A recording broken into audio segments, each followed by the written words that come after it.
राहुल जी जयपुर से। राधे राधे श्री महाराज जी श्री हरिवंश, राधे राधे। महाराज जी एक कथा सुनी, किसी व्यक्ति ने 20 वर्ष गायत्री मंत्र का जाप किया, माता नहीं मिली।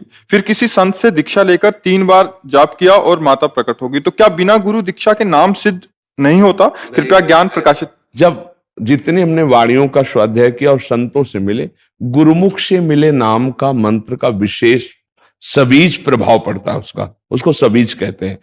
जैसे हम ऐसे राम राम जप कर रहे हैं तो हमें गुरु की प्राप्ति कराएगा, और जब गुरुदेव कहेंगे राम राम जपो, वो राम जी की प्राप्ति कराएगा। ये पक्की बात समझो, ऐसा शास्त्रीय सिद्धांत है। और फिर भाव कुभाव अनख आलसहु, नाम जपत मंगल दिस दसहु। अजामिल मरते समय गुरु मंत्र किसी से नहीं लिए था और बोला नारायण अपने पुत्र के बहाने, तो भगवान मिले ना, मिल गए ना। भाव कुभाव अनख आलसहु, नाम जपत मंगल दिस दसहु।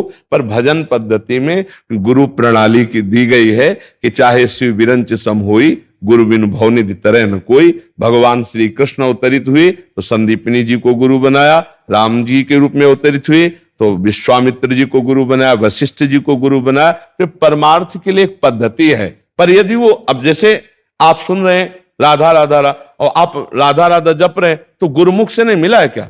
आप राम राम जप रहे हैं तो कोई संत तो बोला राम राम, आप हरि हरि बोल रहे तो किसी ने तो बोला। आप मान लो ये शब्द आ गया गुरु के द्वारा हमारे कान में, अब हम पकड़ लिया, इसी से हो गए।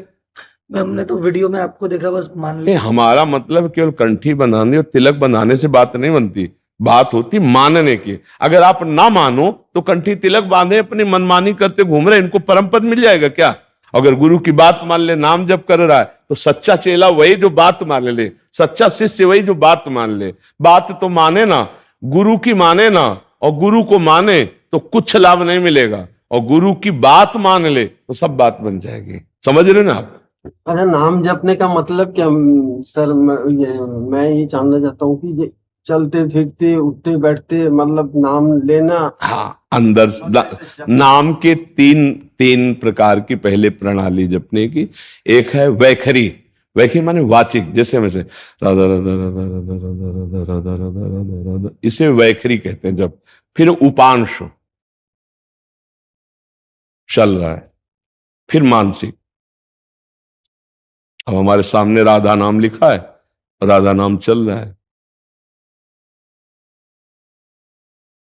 अब हम हर क्रिया करते, उठते बैठते, खाते पीते, चलते फिर, अब जैसे हम बोल रहे हैं तो हम नाम से अलग नहीं है, क्योंकि हम भागवतिक चर्चा कर रहे हैं। तुम्हारे मुख में जैसे हम ऐसे देख रहे हैं तो हम बार बार नाम लिख रहे हैं, राधा राधा राधा। तो हम जप नहीं पा रहे क्योंकि आपसे बात कर रहे हैं, पर हमारी दृष्टि में वही लिखा हुआ। इसे कहते हैं निरंतर नाम जप चलना। अब जैसे हम सोते समय नाम जप करते सो गए तो जितने मिनट जितने घंटे मूर्छित रहे, इसके बाद जो हम जगे तो हमारे नाम वही चले, राधा राधा राधा।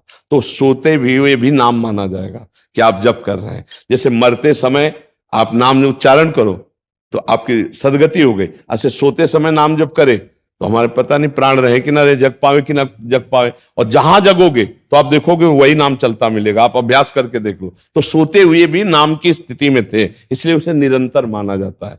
समझ रहे? फिर एक होती है इसके भी आगे, वो परावाणी होती है। फिर नस नाड़ियों में उसे छू लो तो आपके नाम चलने लगेगा। जैसे तुकाराम जी महाराज जहां चरण रख देते तो भूमि बोलती थी विठ्ठल विठ्ठल विठ्ठल। उनके नामदेव जी की सेवा में रहती थी जनाबाई, वो कंडे थापते विठ्ठल विठ्ठल अंदर से जपते हुए परावाणी से, तो उनकी नस नस नाड़ियों में विठ्ठल विठ्ठल विठ्ठल। तो कबीरदास जी नामदेव जी से मिलने के लिए गए थे तो देखा वहां बातचीत हो रही, 2-4 माताएं खड़ी। तो वो जनाबाई जी कहते थे कंडे मेरे, तो बोले तुम्हारे कंडे की पहचान क्या है? बोले कान में लगा के देख लो, कंडा से निकलता होगा विठ्ठल विठ्ठल विठ्ठल।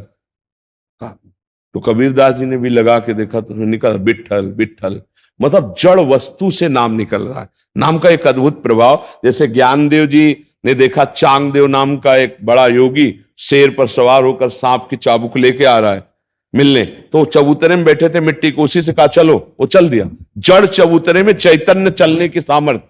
नाम जापक में बहुत दिव्यता होती है। तो जो परावाणी से नाम, मानसिक नाम, उपांशु नाम, फिर ये वैखरी नाम जिसे आप सुन सकते हैं, ऐसे नाम का जप होता है। जो परावाणी में होता है वो सिद्ध पुरुष हो जाता है। पर इसमें एक खास बात होती है कि इन नाम की गतियों में वही बढ़ सकता है जो चमत्कार न दिखाए। अगर इनका प्रयोग कर लिया तो गति रुक जाएगी, आगे नहीं जाएगा। इसीलिए रिद्धि सिद्धि पेरे बहुआई, बुद्धि लोभ दिखावे भाई, होय बुद्धि जो परम सयानी, तीन तन चितई न अनहित जानी। इसलिए जो आप भजनानंदी संत होंगे आप कोई चमत्कार नहीं देखोगे, छू छा नौटंकी नाटक कुछ नहीं, शांत सामर्थ है और सामने वाले ने थप्पड़ मार दिया और चुपचाप चले गए, सामर्थ इतनी कि उसको उसी समय दंड दे सकते हैं, लेकिन नहीं, क्योंकि वो भगवान की प्राप्ति में बाधा पड़ जाएगी। इसलिए महान की प्राप्ति के लिए सब कुछ सह लेते हैं। जैसे आज चरित्र सुना गुरु तेग बहादुर सिंह जी का चरित्र कि कितना कष्ट दिया औरंगजेब ने। उनके शिष्य ने कहा भी कि मैं अभी भस्म कर दूं इनको, तो स्पर्श करके शक्ति ले ली और कहा नहीं, जब हमारे प्रभु का हुक्म है कि हम सहें तो फिर हम सहेंगे, हम अपनी शक्ति का प्रयोग नहीं करेंगे। ऐसे भजन की उन्नति होती। समझ पाए आप नाम जब कहा? इसमें एक छोटा प्रश्न था कि कई बार मन में भाव आता है और वो हो जाता है, मांगते नहीं, अपने आप ही हो जाता है, तो क्या ऐसा प्रयोग हो गया क्या? दुखी होना चाहिए, परमार्थ का लक्षण कि प्रभु हम जो चाहेंगे आप देते जाओगे तो हमारी चाह बढ़ती जाएगी। और स्वामी कभी हम गलत भी मांग सकते हैं, हे नाथ जिसमें हमारा परम मंगल हो वही देना, नहीं हमारे मांगने पर भी मत देना। बस समझ रहे, हमारे मन की तो बहुत गंदी चाल है, आज कुछ अच्छा मांगेगा कल बुरा भी मांग लेगा, कल बुरा भी सोच लेगा। अगर हमारा ये बात होती रही तो हम भगवान को नहीं प्राप्त कर पाएंगे। इसलिए इस पर सुधार करें।